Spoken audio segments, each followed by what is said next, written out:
Welcome to Hope for Everybody, a channel that exists to highlight people and places that are all about providing hope to people in need. Check out today's episode.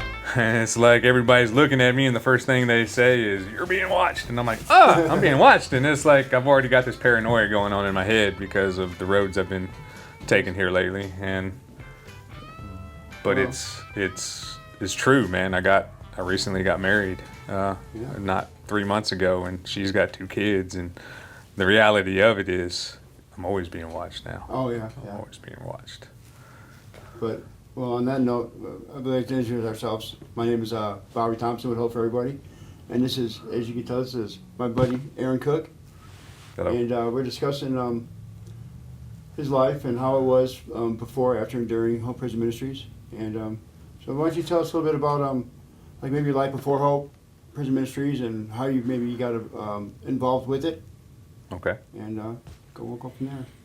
Okay. Well, I don't necessarily know where to start, but we'll start within prison.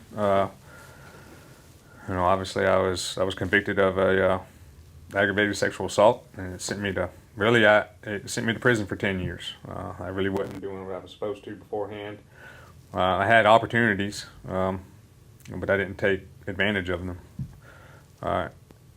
It took me a while in prison to get my head screwed on straight. Matter of fact, I went in, it took me about 3 years actually to get my head screwed on straight.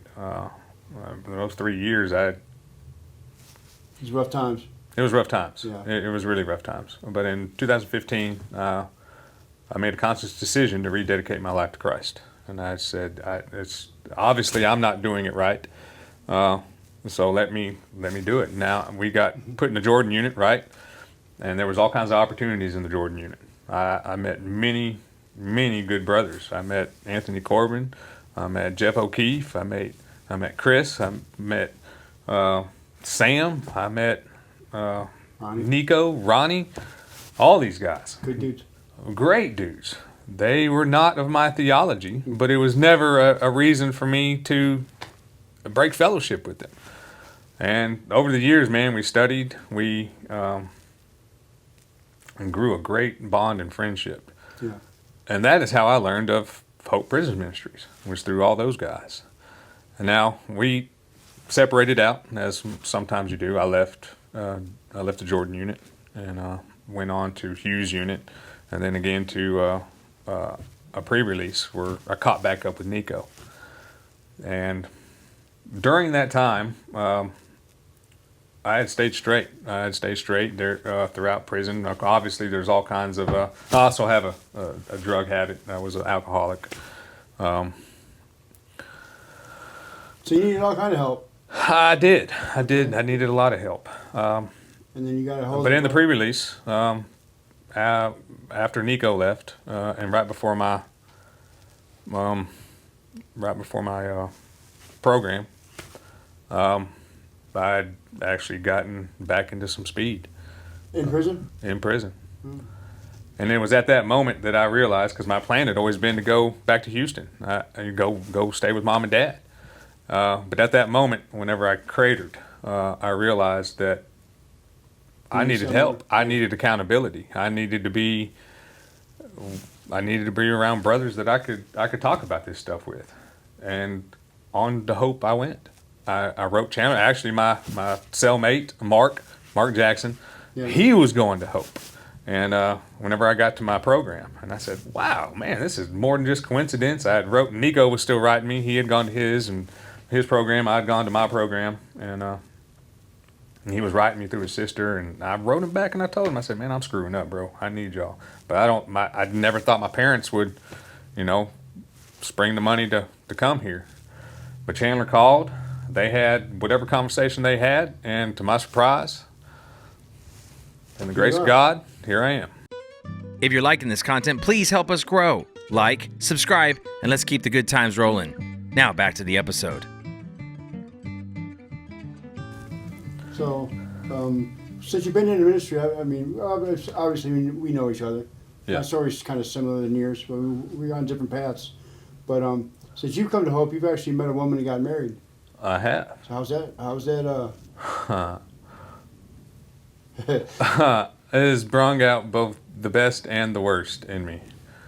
But it is, I don't know any other way of putting it. So what keeps you around? What keeps you around coming back to Hope now? I mean, I can see you're a little more distant a little bit than you used to be. So, but you're still here. Yes. So- Well, the deal is, I did everything I was supposed to while I was on parole. I did everything. Hope offered me that. Hope gave me that chance. So are you off parole now? Not to interrupt. Oh, I'm off parole. I've been off parole for 2 years. Oh, really? Oh, okay. So, Almost. So you're doing that too? Yeah. Okay. Yeah, I've been off parole for a long time, and I've still been with Hope. Mhm. But after parole, and after everything went right. I worked the program. I worked the curriculum. I did everything I was supposed to, and I felt a good foundation built. Right. But after that, I started slipping. I started slipping back into, and I wouldn't tell anybody. I would start dissing myself, but I still stayed. So dissing yourself. Yeah. Oh, distancing. Distancing, Okay, yes, okay, I distancing, understand. distancing myself from all of y'all. Yeah. Y'all noticed that, and that was We had a conversation one time, and you said, "Yeah, we need more fellowship, and you're going to start coming to the lake with us," and that was the end of it. you're right. Yeah. You're right. Well, that was the beginning of, I guess, pretty much the demise. But Hope still allowed me to stay. Yeah. They knew, but they didn't know. Mhm. And then and right after Thanksgiving of last year, I was involved in a wreck that almost took my life. Yeah. They crushed my pelvis, shattered my leg, amputated my foot. Luckily, they were able to sew it back on. Everything in your foot. I got a rod through my whole leg. And during that time, Hope took care of me. So it seems like whether you want it to or not, it's always there for you, It is, regardless, kind of. regardless. Yes. Yeah. That's pretty awesome. I mean, I hope it's the same. Not to make this about me, but I get off parole in 7 days. Wow! Yeah, Congratulations. so I don't want to. Congratulations. Your story is good in the fact that it helps other people going through similar situations know what to and what not to do. So if you had any kind of advice to give to somebody like me who's getting off parole, like very shortly, would you have any nuggets of wisdom to maybe offer somebody like me, or people in general, that would maybe make them not do what you did or do what you did in certain ways? That it's okay to talk. Don't open up. It's okay to open up. It's okay to find people to talk to and rely on. It's okay to be vulnerable. It's Yeah. okay to be Human. human. Yeah, it's and because for a long time I thought I'm the type of guy I feel like I could do anything. Anything I set my mind to, I could fix anything. But the one thing I couldn't fix, and the one thing that I always noticed that I needed the most, I can't fix myself. I can't. I need the help of others. We've reached the end of today's episode of Hope for Everybody. If you'd like to be a part of the show and tell us your story, please visit us online at hopeforeverybody.org.